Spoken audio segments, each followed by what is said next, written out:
देखिए भाई, आपका ये बिहार जो ये दहेज प्रतिषेध अधिनियम था, उसमें क्वेश्चन लिखवाया जा रहा था, उसी को आगे बढ़ाना है। अभी आधा हुआ था और सेक्शन आपका लिखवाया जा रहा था। ये सेक्शन 6 लिखवाया जा रहा था। सेक्शन 6 में आपका लिखवाया जा रहा था, दहेज का पत्नी या उसके वारिसों के फायदे के लिए होना। इसमें आपका जहाँ तक लिखवाया गया है उसके आगे लिखवाया जाएगा। इसमें जो आपका लिखवाया गया है वह ये लिखवाया गया है कि न्यास के रूप में ग्रहण करेगा, यानी कि आपका, हाँ, न्यास, हाँ, न्यास के रूप में आपका धारण करेगा। इसके बाद पैराग्राफ चेंज कर लीजिए, क्लास 2 लिखिए, क्लास 2 पैराग्राफ चेंज कर लीजिएगा। लिखिए, यदि कोई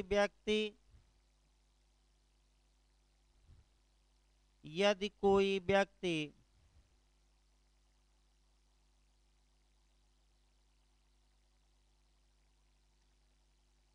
उपधारा वन में यदि कोई व्यक्ति उपधारा वन में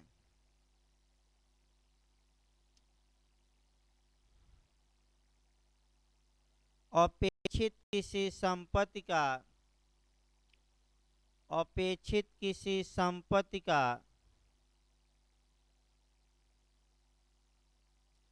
अपेक्षित किसी संपत्ति का, कामा दीजिए, उसके लिए विनिर्दिष्ट परिसीमा काल के भीतर उसके लिए विनिर्दिष्ट परिसीमा काल के भीतर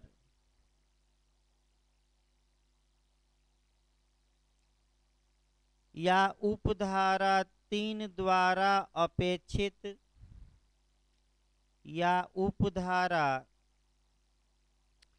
3 द्वारा अपेक्षित अंतरण करने में असमर्थ रहेगा। उपधारा 3 द्वारा अपेक्षित अंतरण करने में असमर्थ रहेगा,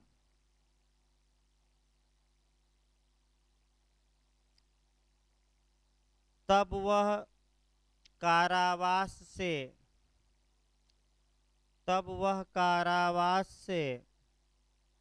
जिसकी अवधि 6 मास से कम की नहीं होगी, तब वह कारावास से जिसकी अवधि 6 मास से कम की नहीं होगी 6 मास से कम की नहीं होगी, किंतु 2 वर्ष तक की हो सकेगी किंतु 2 वर्ष तक की हो सकेगी, या जुर्माने से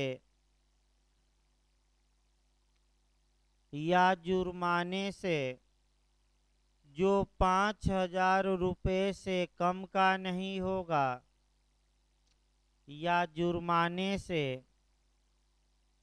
जो 5,000 रुपये से कम का नहीं होगा,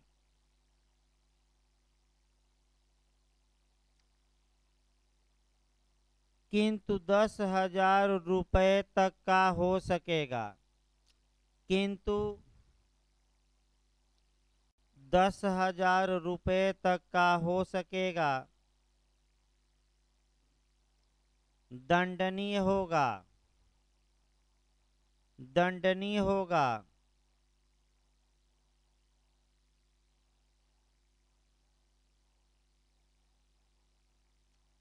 क्लास 3 लिखिए, क्लास 3,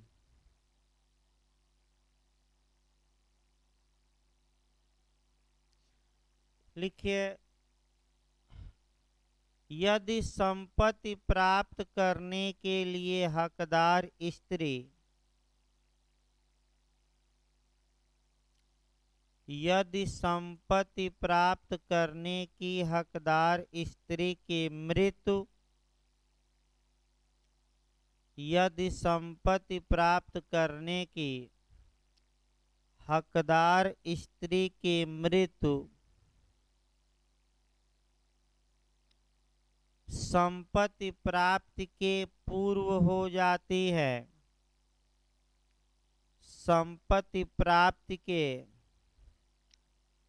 पूर्व हो जाती है,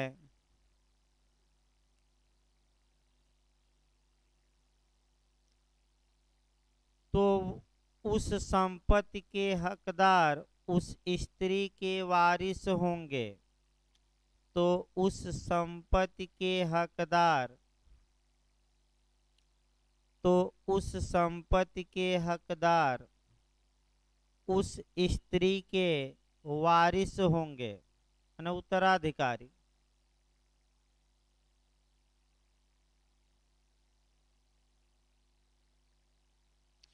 पैराग्राफ चेंज करके लिखे, परंतु यदि ऐसी स्त्री की मृत्यु परंतु यदि ऐसी स्त्री की मृत्यु उसके विवाह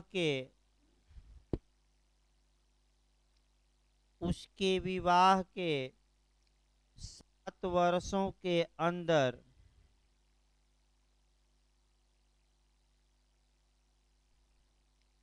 उसके विवाह के 7 वर्षों के अंदर अप्राकृतिक कारणों से हुई हो,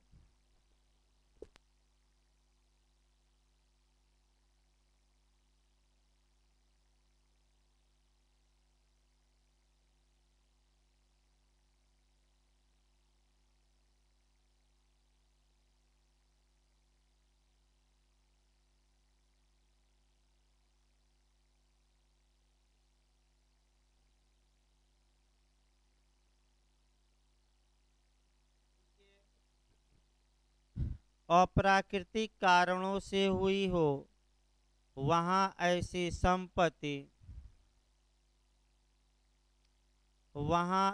संपत्ति पैराग्राफ चेंज करके ए लिखेगा, स्मॉल ए। यदि उसकी कोई संतान नहीं है तो उसके माता पिता को अंतरित की जाएगी। यदि उसकी कोई संतान नहीं है तो उसके माता पिता को अंतरित की जाएगी, या पैराग्राफ चेंज करके स्मॉल बी में लिखिएगा, या स्मॉल बी में लिखिएगा, यदि उसकी संतान है यदि उसकी संतान है तो उसकी ऐसी संतान को अंतरित की जाएगी। यदि उसकी संतान है तो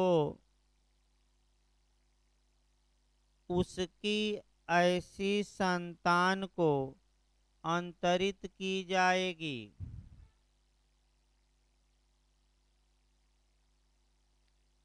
और ऐसे अंतरण तक, इसी लाइन में लिखना है, और ऐसे अंतरण तक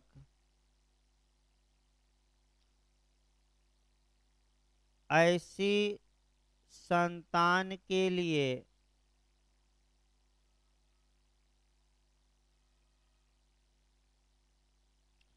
और ऐसे अंतरण तक ऐसी संतान के लिए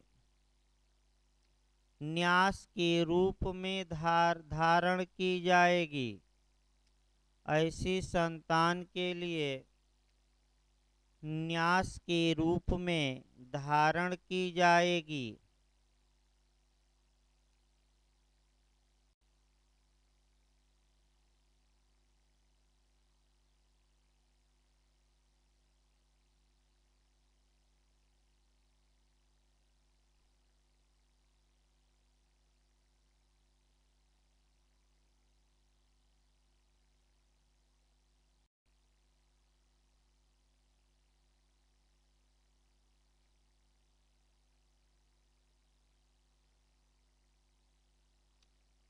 आप खंड 3A लिखिए। खंड 3A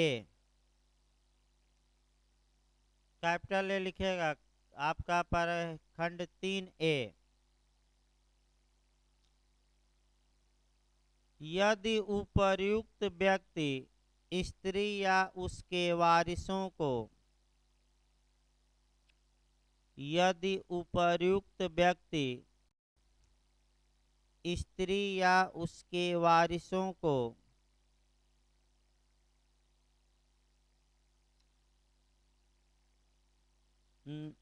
स्त्री या उसके वारिसों को नियत समय के अंदर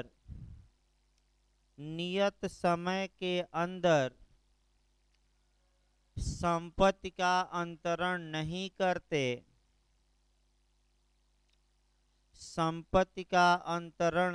करते तब न्यायालय लिखित आदेश द्वारा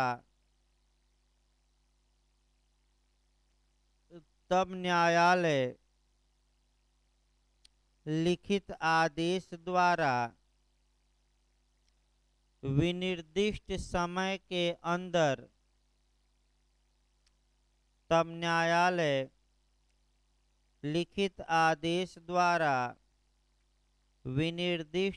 समय के अंदर संपत्ति अंतरण का निर्देश दे सकता है। संपत्ति अंतरण का निर्देश दे सकता है। संपत्ति अंतरण का निर्देश दे सकता है तथा इस निर्देश की असफलता पर माने पालन न करने पर तथा इस निर्देश की असफलता पर संपत्ति के मूल्य के बराबर धन दिए जाने का संपत्ति के मूल्य के बराबर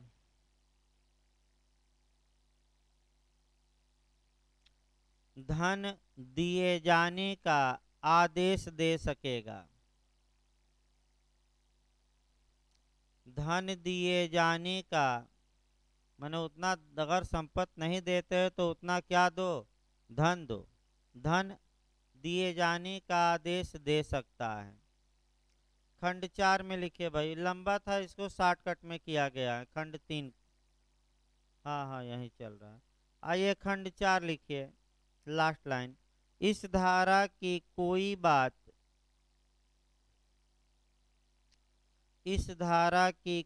बात धारा 3 या धारा 4 के उपबंधों पर प्रभाव नहीं डालेगी। इस धारा की कोई बात धारा 3 या धारा 4 के उपबंधों पर प्रभाव नहीं डालेगी।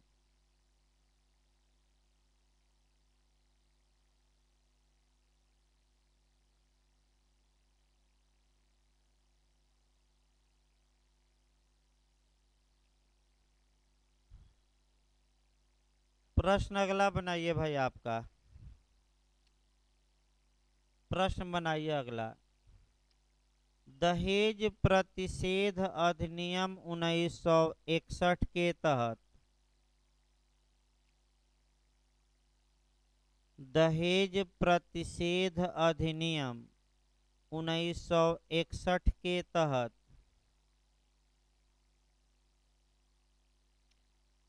अपराधों के संज्ञान की प्रक्रिया का उल्लेख करिए। अपराधों के संज्ञान की प्रक्रिया का उल्लेख करिए।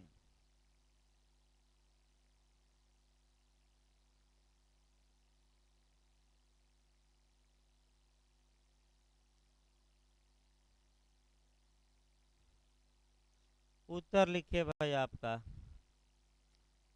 दहेज प्रतिषेध अधिनियम 1961 के तहत उत्तर लिखिए। दहेज प्रतिषेध अधिनियम 1961 के तहत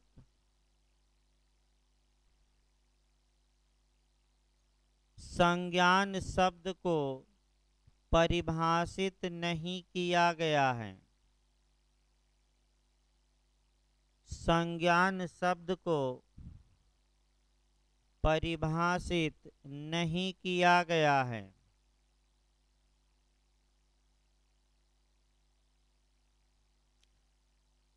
खड़ी पर देकर लिखिए। संज्ञान का शाब्दिक अर्थ होता है भिज्ञ होना या अवगत होना। संज्ञान का शाब्दिक अर्थ होता है भिज्ञ होना या अवगत होना।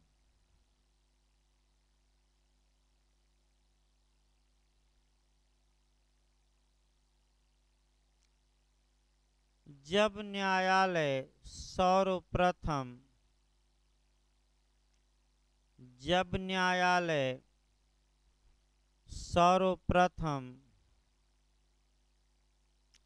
अपराध की ओर इस दृष्टि से ध्यान देता है, जब न्यायालय सर्वप्रथम अपराध की ओर इस दृष्टि से ध्यान देता है कि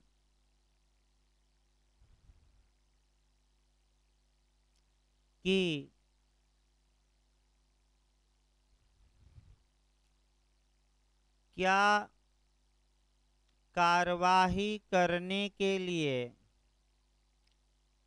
पर्याप्त सामग्री मौजूद है। क्या कार्यवाही करने के लिए पर्याप्त सामग्री मौजूद है।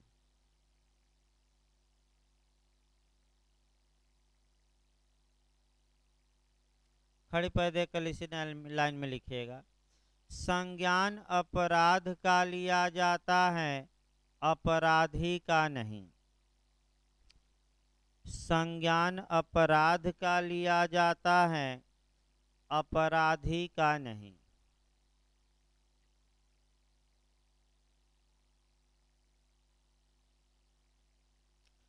पैराग्राफ चेंज कर लीजिएगा।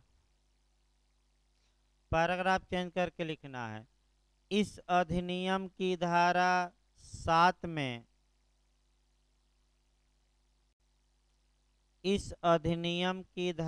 7 में अपराधों के संज्ञान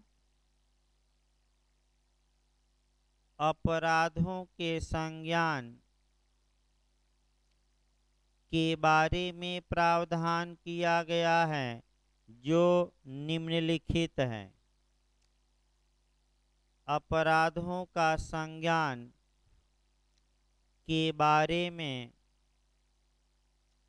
प्रावधान किया गया है, जो निम्नलिखित है। निम्नलिखित है के बाद आपका वह लाइन छोड़ देना है। 1 लिखिए। आपका ऐसे 1 में लिखना है भाई। 1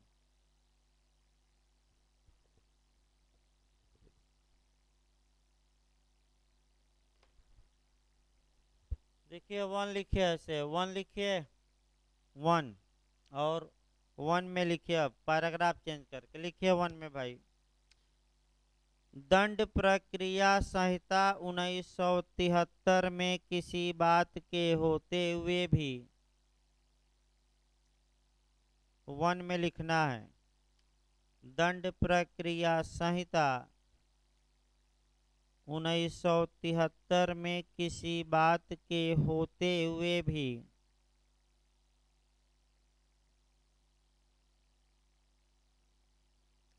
इसके बाद पढ़ी पाई दे दीजिए। भी के बाद ऐसे पढ़ी पाई देकर पैराग्राफ चेंज करके स्मॉल ए लिखना है। क्लास 1 में भाई चल रहा अभी किसमें चल रहा है, क्लाज 1, स्मॉल ए लिखना है। तो वहीं 3 आधारों में से किसी एक आधार पर संज्ञान लिया जा सकता है। जो सीआरपीसी में प्रावधान है वही प्रावधान यहाँ सीरियल अलग अलग है और कोई अंतर नहीं है। लिखिए ए में, लिखिए भाई, महानगर मजिस्ट्रेट या प्रथम वर्ग न्यायिक मजिस्ट्रेट। ए में लिखना है महानगर मजिस्ट्रेट या प्रथम वर्ग न्यायिक मजिस्ट्रेट के न्यायालय से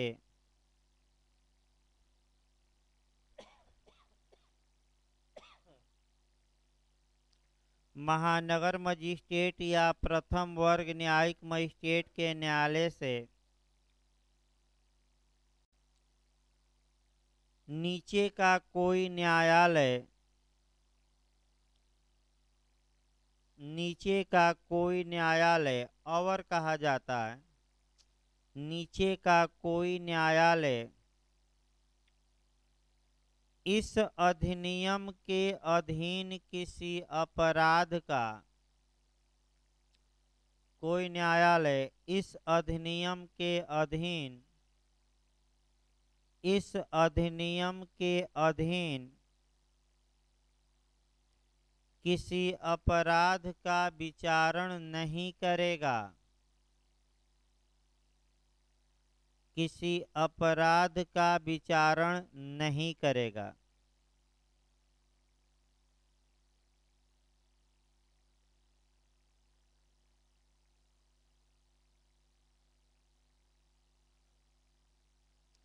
खंड बी लिखिए भाई आपका, पैराग्राफ चेंज करके आपका खंड बी लिखिए। लिखिए कोई न्यायालय इस अधिनियम के अधीन किसी अपराध का संज्ञान,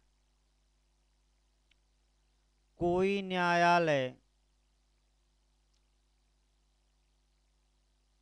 इस अधिनियम के अधीन किसी अपराध का संज्ञान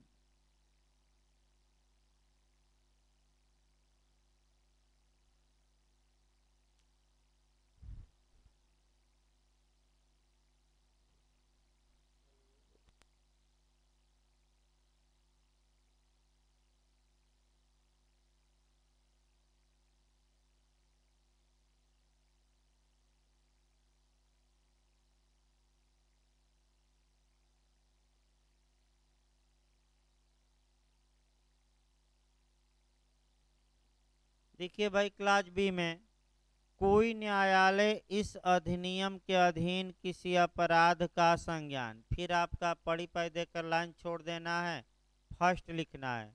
ये क्लास बी में चल रहा है, यानी कि क्लास 1 का उप क्लास बी का फर्स्ट, यानी कि आपका 1 ए हमने लिखवाया, इसके बाद हम कौन लिखवा रहे हैं, बी। बी में एक लाइन लिखवाया, इसके बाद फर्स्ट लिखना है, बी का ही फर्स्ट। फर्स्ट लिखिए भाई, अपनी जानकारी पर, अपनी जानकारी पर को दूसरी भाषा में स्वप्रेरणा से लिख सकते हैं। अपनी जानकारी पर, सुमोटो, इसको सुमोटो भी कहा जाता है इंग्लिश में, या स्वप्रेरणा। लिखिए फर्स्ट में, अपनी जानकारी पर या ऐसे अपराध को गठित करने वाले, या ऐसे अपराध को गठित करने वाले तथ्यों की पुलिस रिपोर्ट पर, तथ्यों की पुलिस रिपोर्ट पर या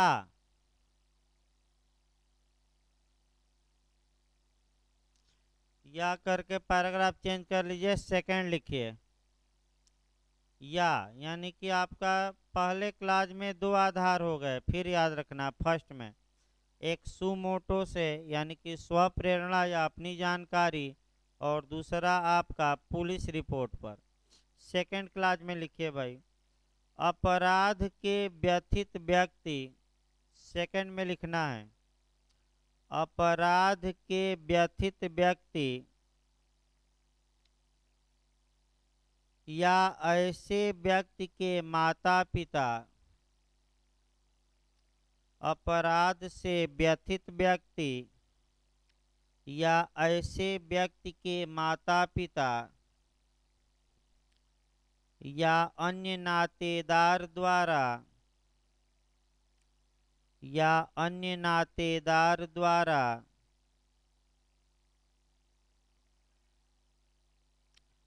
अथवा किसी मान्यता प्राप्त कल्याण संस्था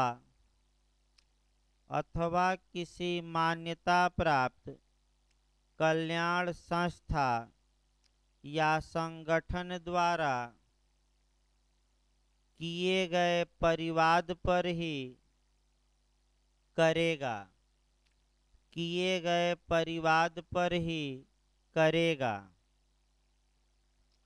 अन्यथा नहीं। कामा देकर इसी में लिख लेना है, अन्यथा नहीं।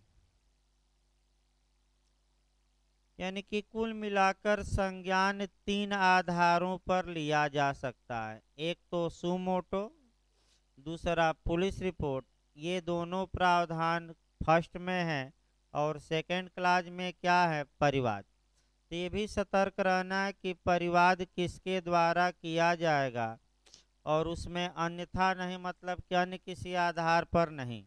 अन्यथा नहीं माने ये 3 ही आधार हैं। अब अगला लिखिए खंड सी। अभी पहला में ही चल रहा है, बी तक हुआ था। इसके बाद लिखिए सी। पहला का ए हुआ, बी में 2 खंड हुए। अब कौन लिखना है, सी। सी लिखिए भाई आपका। लिखिए महानगर मजिस्ट्रेट या प्रथम वर्ग न्यायिक मजिस्ट्रेट के लिए, महानगर मजिस्ट्रेट या प्रथम वर्ग न्यायिक मजिस्ट्रेट के लिए यह विधि पूर्ण होगा कि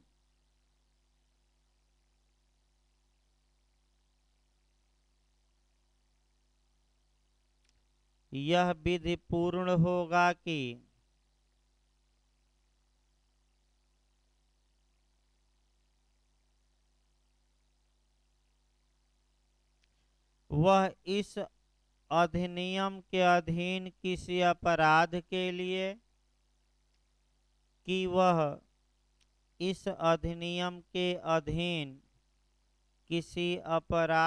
लिए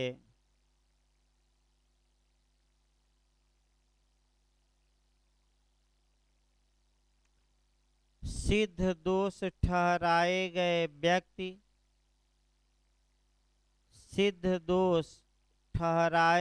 किसी व्यक्ति के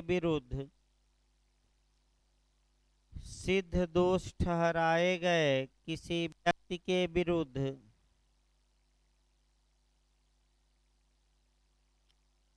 इस अधिनियम द्वारा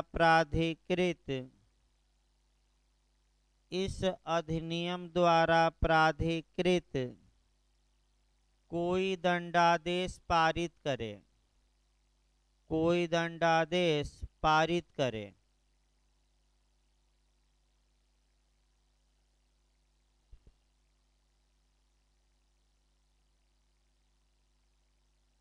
अगला लिखिए क्लास 2 आ जाइए। स्पष्टीकरण नहीं लिखना है, क्लास 2 में लिखिए भाई। दंड प्रक्रिया संहिता के अध्याय 36 की कोई बात, क्लास 2 लिख, क्लास 2 में एक लाइन का है। दंड प्रक्रिया संहिता के अध्याय 36 की कोई बात इस अधिनियम के अधीन दंडनीय किसी अपराध को लागू नहीं होगी। दंड प्रक्रिया संहिता के अध्याय 36 की कोई बात इस अधिनियम के अधीन दंडनीय किसी अपराध को लागू नहीं होगी।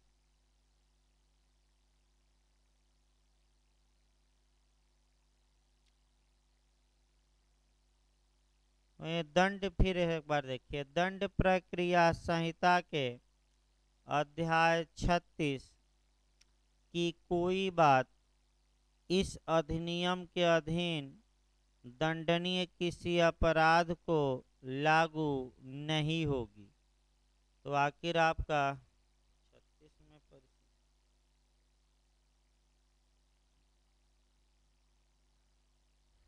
36 में आपका 35, 36, 37, 33 परिसीमा काल हमें लगता है, देखे तो।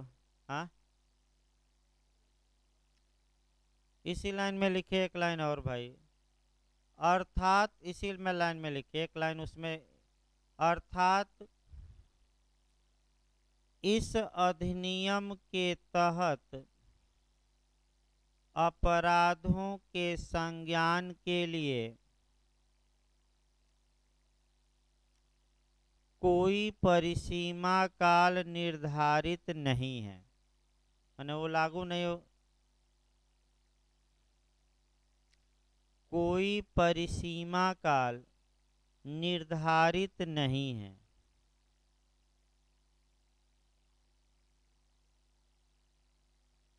चूंकि सीआरपीसी अप्लाई ही नहीं करेगी तो कोई समय सीमा नहीं भाई, अध्याय 36 अप्लाई ही नहीं होगा तो समय सीमा नहीं है, 10 साल बाद भी मुकदमा कर दीजिए। खंड 3 लिखे लास्ट खंड, तब एक क्वेश्चन ही बनेगा और आपका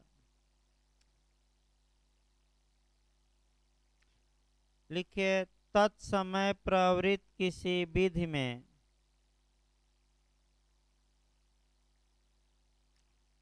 तत्समय प्रवृत्त किसी विधि में किसी बात के होते हुए भी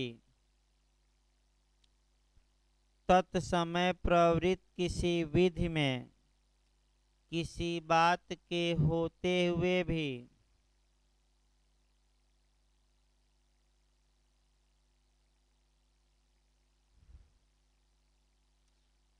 अपराध से व्यथित व्यक्ति द्वारा किया गया कोई कथन, अपराध से व्यथित व्यक्ति द्वारा किया गया कोई कथन ऐसे व्यक्ति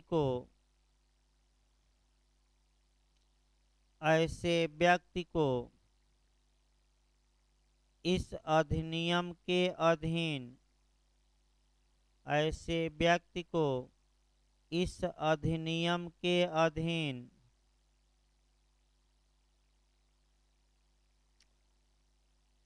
अभियोजन का भागी नहीं बनाएगा, अभियोजन का भागी नहीं बनाएगा।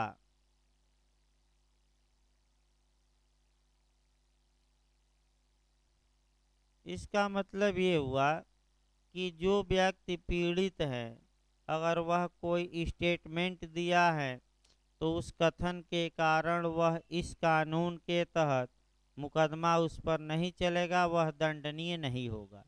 इसका मतलब ये हुआ जो शिकायत किया है वो सजा नहीं पाएगा। देखिए, इसके बाद आपका एक क्वेश्चन बनता है और एक और पुछल्ला जोड़ सकता है, वह भी आपको सतर्क रहना है कि दहेज प्रतिषेध अधिनियम 1961 के तहत अपराधों की प्रकृति का उल्लेख करिए। देखिए, जैसे ही अपराधों का नेचर पूछे तो तुरंत आपका कह सकते हैं कि जो सेक्शन है आपका कवर करना पड़ेगा और वह आपका धारा ये 8 कवर करना पड़ेगा। देखिए भाई, धारा आपका 8 और धारा 8 में 3 बातें वहीं डिटेल में लिखनी है सीआरपीसी वाला, कि जितने भी अपराध इस अधिनियम में हैं वह संज्ञेय होंगे, यानी कि कांगनिजेबल होंगे। तो 10 लाइन कांगनिजेबल दिखा दीजिएगा और सीआरपीसी की धारा 2C से उठाइएगा और संज्ञेय के जो विशेषताएं हैं क्या करेंगे, दिखा देंगे। दूसरा, जितने अपराध हैं वे अजमानती होंगे, अवेलेबल, तो धारा सीआरपीसी 2A से उठाइएगा। और अजमानती की विशेषता क्या है, तो जमानत देना न्यायालय का क्या है, विवेकाधिकार, वो दिखा दीजिएगा 10 लाइन। और असमनीय है तो 320 दिखाना पड़ेगा सीआरपीसी। और आपका यानी कि समझौता नहीं हो सकता। तो भाई अगर नेचर पूछे, अपराधों की प्रकृति, तो उसको अलग से एक लाइन कहीं लिख लीजिए। 3 बातें गौर करनी है, कौन कौन, संज्ञेय दिखाना है, दूसरा अजमानती, और तीसरा असमनी। चूंकि ये पूरी तरह आपका सीआरपीसी में ही लिखना है, यहाँ नहीं। मैंने यहाँ केवल सेक्शन उठाना है और सभी बातें कहाँ से गवर्न होगी, सीआरपीसी। तो भाई 10-10 लाइन उतना याद रखिए, लिखवाया नहीं जा रहा है, अगर पूछल्ला पूछ ही ले। अगला ये भाई आपका दहेज प्रतिषेध अधिकारी, जो आपका लास्ट क्वेश्चन बन सकता है। हेडिंग डाल लीजिए, लिखिए भाई, प्रश्न बना लीजिए। दहेज प्रतिषेध अधिकारी से आप क्या समझते हैं,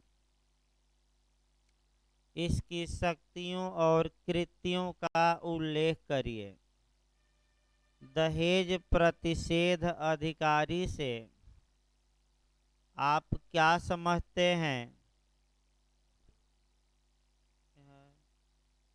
दहेज प्रतिषेध अधिकारी से आप क्या समझते हैं, इसकी शक्तियों और कृत्यों का उल्लेख करिए। लास्ट क्वेश्चन आपका ये बन सकता है, जो आपका कह सकते हैं कि लास्ट क्वेश्चन।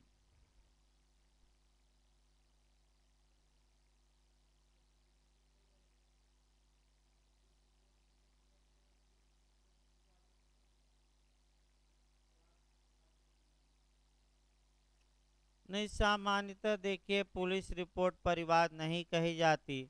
एक अपवाद आपका दिया गया है सीआरपीसी की धारा 2D के स्पष्टीकरण में, कि जहां पुलिस ने स्वतः अन्वेषण किया है और पुलिस रिपोर्ट भेजी है और वह मामला असंज्ञेय निकला है, तो ऐसे मामलों में पुलिस आपका वह पुलिस रिपोर्ट परिवाद मानी जाएगी और पुलिस रिपोर्ट भेजने वाला पुलिस अधिकारी परिवादी माना जाएगा। ये भाई बिहार एपीओ मेंस में एक बार क्वेश्चन आया है और ये सीआरपीसी में और डिटेल में आपको बताया जाएगा। 2D से कवर करना है स्पष्टीकरण। एक बार आपका ये समस्यात्मक क्वेश्चन आया है मेंस में, तो वहां से अगला देखिए भाई, आपका लिखिए, उत्तर लिखिए इसका। लिखिए, दहेज प्रतिषेध अधिनियम 1961 का मुख्य उद्देश्य। तो आप भूमिका 2-3 लाइन देखिए, तब धारा पर आ जाए।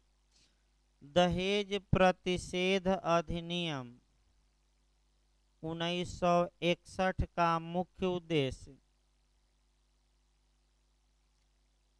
दहेज लेने एवं देने, दहेज लेने एवं देने की सामाजिक बुराई को प्रतिषिद्ध करना,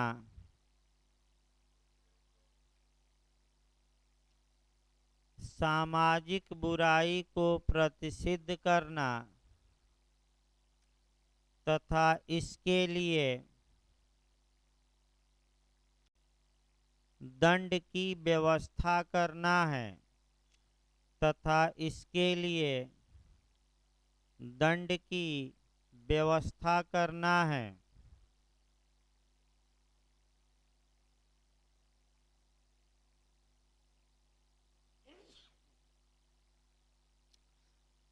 इस अधिनियम के प्रावधानों का, इस अधिनियम के प्रावधानों का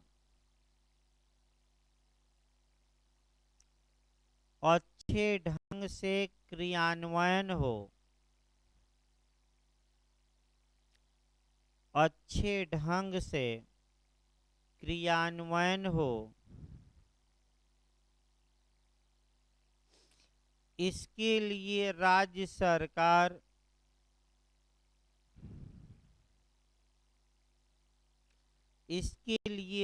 सरकार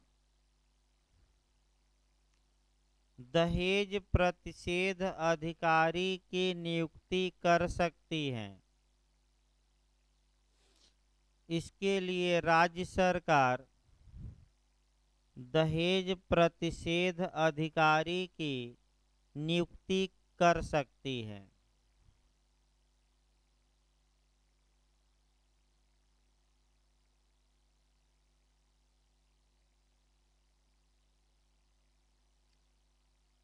पैराग्राफ चेंज करके लिखिए, इस अधिनियम की धारा 8A में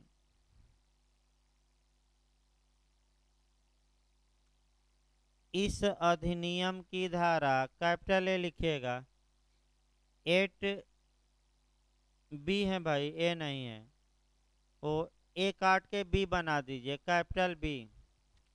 इस अधिनियम की धारा 8B में दहेज प्रतिषेध अधिकारी के बारे में विस्तृत वर्णन किया गया है। विस्तृत वर्णन किया गया है जो निम्नलिखित है। विस्तृत वर्णन किया गया है जो निम्नलिखित है।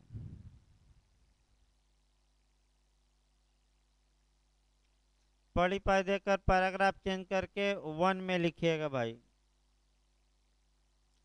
1 में हेडिंग डाल लीजिएगा नियुक्ति, या और भी पूरा हेडिंग भी डाल सकते हैं कि दहेज प्रतिषेध अधिकारी की नियुक्ति, या तो केवल नियुक्ति थोड़ा मोटा में लिखिएगा, अंडरलाइन इत्यादि न करिए। अब पेन भी नहीं चेंज करना है बिहार में, सतर्क रहना है भाई, पेन न चेंज करिए, अंडरलाइन न करिए, फालतू लाइन न खींचिए। और आपका थोड़ा, हाँ, आपका राइटिंग मोटी पतली कर सकते हैं इसमें बड़ा, तो ये थोड़ा बड़ा लिख लीजिएगा नियुक्ति, और उसके बाद से आपका वह लाइन छोड़कर, और देखिए लिखने का भाई, जैसे कि आपने नियुक्ति लिखा यहाँ नियुक्ति, तो ये लाइन छोड़ दीजिए। अब जहाँ तक नियुक्ति आया है उसके निचले लाइन से यहाँ से लिखेंगे, माने उतना नीचे हल्का सा क्या करेंगे, हाँ, नहीं नहीं लाइन नहीं बनाना, नहीं एरो नहीं बनाना है, नहीं किसी पेन ना चेंज करिए भाई, कट जाएगा सब, कापियों नहीं जचेगी। बिहार जे में भी याद रखिए, जे में भी यही नियम है, आप पेन चेंज नहीं कर सकते। पेन चेंज करते हैं तो आप जो वहाँ माने ये हैं आपका, माने जो, नहीं लाइन न करिए भाई, उसका वो हो सकता है कापिए न जांचे, माने ये नहीं लाइन नहीं करना है और एरो नहीं बनाना है। और पेन ने चेंज करते हैं तो आप जो वहाँ का वो है उसको क्या बोलते हैं, जो रूम में गाड़ी कर रहा है उसे साइन वहाँ कराइए। हाँ, जहाँ आपका इन साइन वहाँ कराना पड़ेगा कि हम पेन चेंज कर रहे हैं, वो साइन करेगा तब। तो लाइन उन ना खींचिए भाई, ये सतर्क। अगला लिखिए भाई, नियुक्ति के बाद पैराग्राफ चेंज करके लिखिए, राज्य सरकार, भाई नियुक्ति पहले करा दिया जाए तब शक्ति कार्य।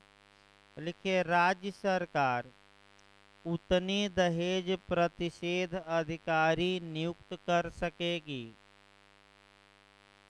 राज्य सरकार उतने दहेज प्रतिषेध अधिकारी नियुक्त कर सकेगी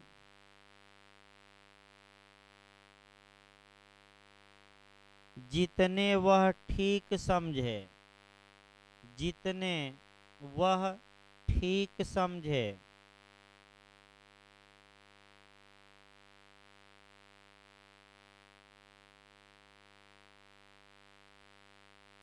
और वे क्षेत्र निर्धारित कर सकती हैं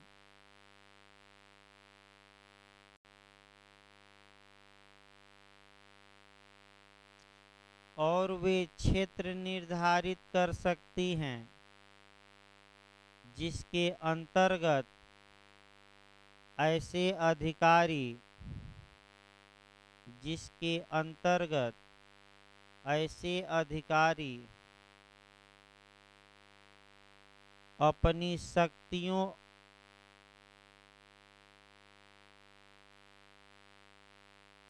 और अधिकारिता का प्रयोग कर सकेंगे। दोनों लिखिएगा, अपनी शक्तियों और अधिकारिता का प्रयोग कर सकेंगे।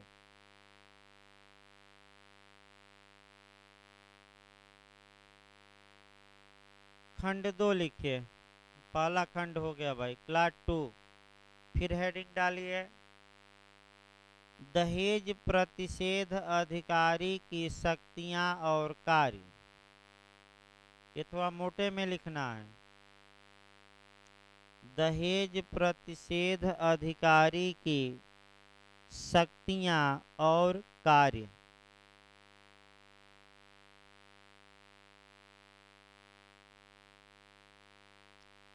पैराग्राफ चेंज करके लिखिए, दहेज प्रतिषेध अधिकारी दहेज प्रतिषेध अधिकारी निम्नलिखित शक्तियों का प्रयोग और कृत्यों का पालन करेगा। दहेज प्रतिषेध अधिकारी निम्नलिखित शक्तियों का प्रयोग और कृत्यों का पालन करेगा।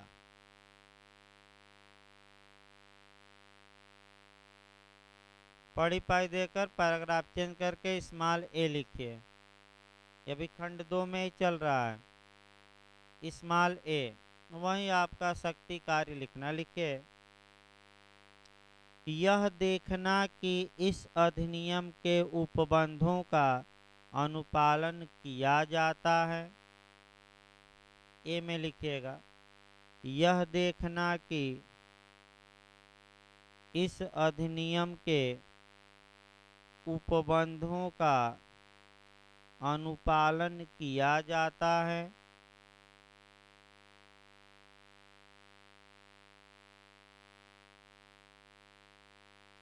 स्मॉल बी में लिखे नीचे, स्मॉल बी, दहेज देने या दहेज लेने को दहेज देने या दहेज लेने को दुष्प्रेरित करने दहेज देने या दहेज लेने को दुष्प्रेरित करने या दहेज मांगने को यथासंभव रोकना या दहेज मांगने को यथासंभव रोकना।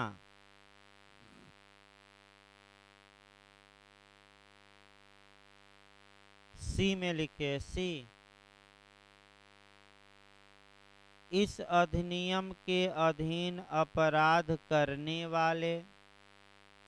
सी में लिखेगा, इस अधिनियम के अधीन अपराध करने वाले व्यक्तियों के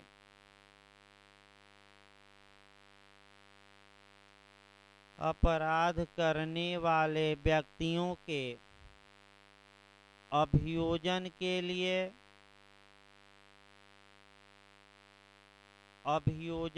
लिए ऐसे साक्ष्य एकत्र करना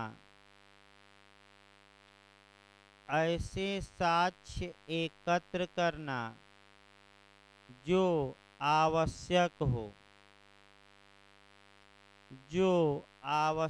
हो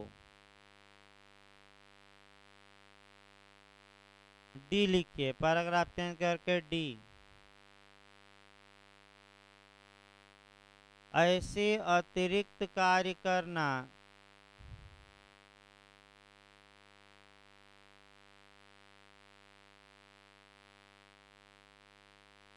ऐसे अतिरिक्त कार्य करना जो राज्य सरकार उसे सौंपे, जो राज्य सरकार उसे सौंपे, या जो नियमों में विनिर्दिष्ट किया जाए, या जो नियमों में विनिर्दिष्ट किया जाए। खड़े पैर देकर अब क्लास 3 लिखिए, ये दूसरा में था। क्लास 3 हेडिंग डाल लीजिए, दहेज प्रतिषेध अधिकारी को पुलिस अधिकारी की शक्ति प्रदान करना। दहेज प्रतिषेध अधिकारी को पुलिस अधिकारी की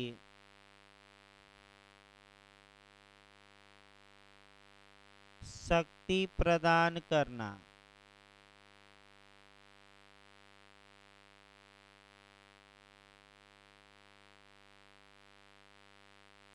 लिखिए, पैराग्राफ चेंज करके लिखिए, राज्य सरकार राजपत्र में अधिसूचना जारी करके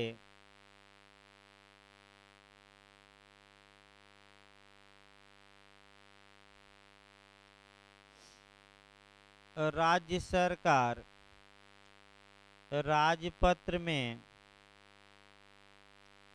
अधिसूचना जारी करके दहेज प्रतिषेध अधिकारी को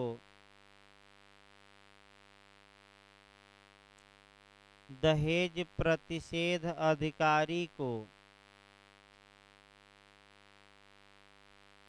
पुलिस अधिकारी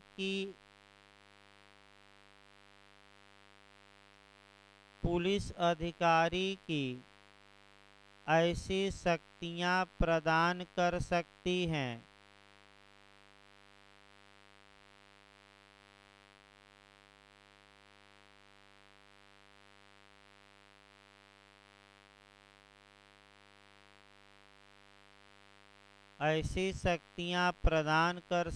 हैं जो अधिसूचना में उल्लिखित हो। मैंने उसमें दिया जाएगा कौन पावर दिया जा रहा है, जो अधिसूचना में उल्लिखित हो।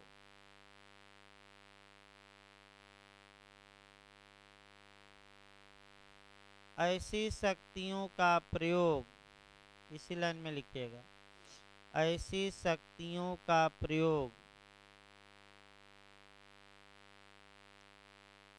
इस अधिनियम के तहत बनाए गए नियमों के अधीन रहते हुए ऐसी शक्तियों का प्रयोग इस अधिनियम के तहत बनाए गए नियमों के अधीन रहते हुए किया जाएगा।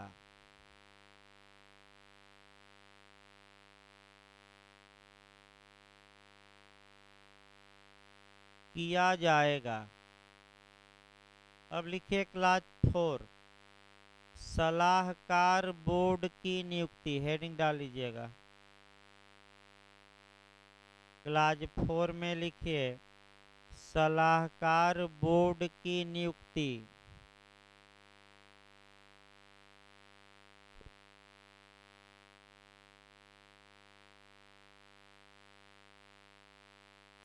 लिखिए पैराग्राफ चेंज करके, राज्य सरकार दहेज प्रतिषेध अधिकारी को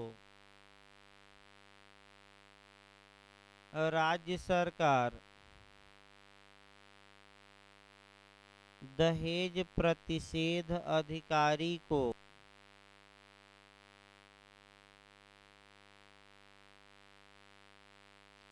इस अधिनियम के अधीन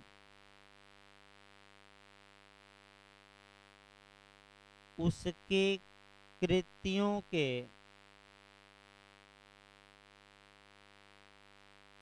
इस अधिनियम के अधीन उसके कृत्यों के दक्ष पालन, दक्ष माने अच्छे ढंग से, दक्ष पालन में सलाह देने, उसके कृत्यों के दक्ष पालन में सलाह देने और सहायता करने के प्रयोजन के लिए और सहायता करने के प्रयोजन के लिए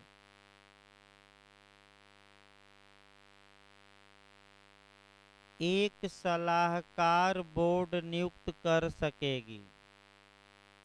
एक सलाहकार बोर्ड नियुक्त कर सकेगी।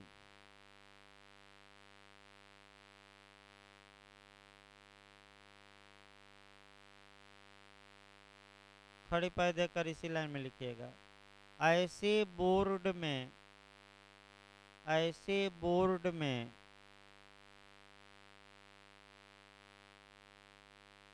5 से अनधिक समाज कल्याण कार्यकर्ता होंगे।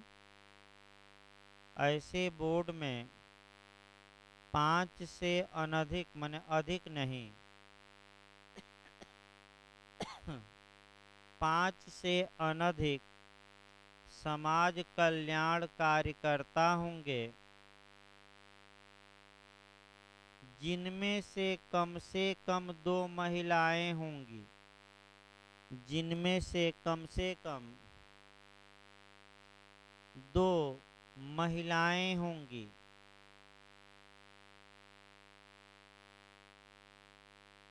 इस प्रकार भाई आपका ये क्वेश्चन भी समाप्त हो गया। तभी रेस्ट रहेगा 15 मिनट का, फिर पास को एक लिखवा जाएगा भाई। दहेज अधिनियम समाप्त हो गया। जो क्वेश्चन आपका बचा था, एक क्वेश्चन आपका सीआरपीसी से बताया गया, नेचर आ सकता है अपराधों का, तो भाई सीआरपीसी से 3 लिखिएगा, संज्ञेय, अजमानती और कौन सा आपका ये असामान्य। तो अभी 15 मिनट बाद क्लास चलेगा भाई, पास को एक